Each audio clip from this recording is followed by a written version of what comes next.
మీరు అక్కడ గొంతెమ్మ గుడి కట్టినా రామాలయం కట్టినా ఆకాశం ఏమి ఊడిపడదు, అక్కడ ఏమి అద్భుతాలు ఏమి జరిగిపోవు.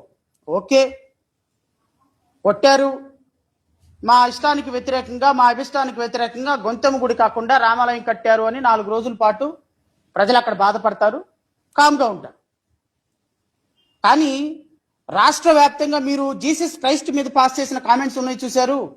రాష్ట్ర వ్యాప్తంగా మీరు దళితుల మీద ఎస్సీ సర్టిఫికెట్లు తీసుకొని చర్చికి వెళ్తున్న వాళ్ళ మీద మీరు పెడుతున్నటువంటి గొంతు మీద కత్తింది చూశారు.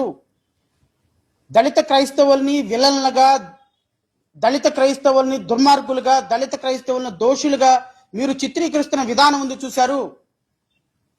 దానికి వందింతల సమాధానం చెప్పే రోజు అతి త్వరలోనే ఉంది, కంగారు పడకండి. మీరు మొన్న నేను ఇంటర్వ్యూలో చూశాను, మీరు అన్నారు బావయ్య వాళ్ళు వేసేది ఓట్లు, వాళ్ళ ఓట్లు మాకు అవసరమే లేదు. నిజంగా మిమ్మల్ని నేను అభినందిస్తున్నా. మీలాంటి అచ్చోసిన ఆంబోతులాగా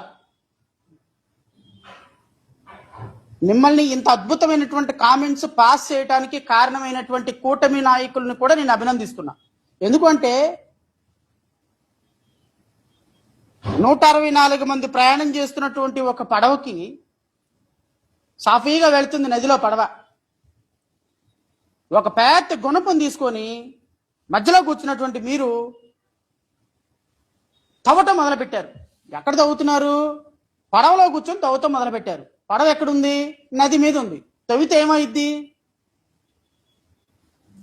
రఘురామకృష్ణరాజు గారు, తవ్వితే ఏమైద్ది? గుణపం తీసుకొని పడవను పగలగొట్టే ప్రయత్నం చేస్తే ఏమవుద్ది? పగిలిపోయిన తర్వాత కింద నీళ్లు పైకి వస్తాయి. కింద నీళ్లు పైకి వచ్చిన తర్వాత ఏమవుద్ది? ఒక పర్లాంగ్ దూరం వెళ్ళిపోయిన తర్వాత పడవ మొత్తం నీళ్ళు అయిపోయి పడవ బొరలా పడుతుంది. పడవలు ఎంతమంది ఉన్నారు? 164 మంది ఉన్నారు. ఎవరెవరు ఉన్నారు? ముఖ్యమంత్రి చంద్రబాబు నాయుడు గారు ఫస్ట్ నుంచొని ఉన్నారు. ఈ చివరేమో పడవని కాపాడుకుంటూ పవన్ కళ్యాణ్ గారు నుంచొని ఉన్నారు. ఈ మధ్యలో అటు ఇటు జనాన్ని కాపాడుకుంటూ నారా లోకేష్ గారు ఉన్నారు. సో మీరు చేసినటువంటి పని వల్ల ఏమైంది? 164 మంది ఒక్క బోర్లా పడి పడవంతా నదిలో మునిగిపోయే పరిస్థితికి తీసుకొచ్చారు. దానికి మిమ్మల్ని నేను ఎందుకు ఆపాలి? నేనేం ఆపను. మీరు ఎలా ఊచకొత్తకు వస్తారో కొయ్యండి. మీరు దళితుల్ని ఎంతసేపు తిడతారో తిట్టండి. మీరు జీసస్ క్రైస్ట్ని ఎంత అవమానిస్తారో అంత అవమానించండి.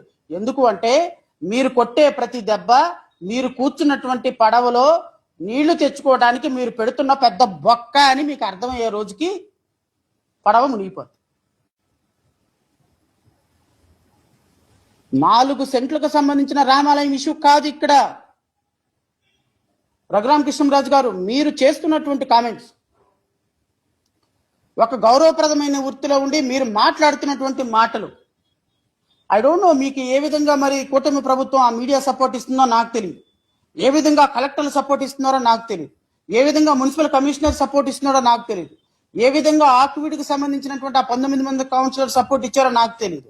ఏది ఏమైనప్పటికీ కూడా నిరవధికంగా మీరు వేస్తున్నటువంటి ప్రయాణాన్ని కొనసాగించండి.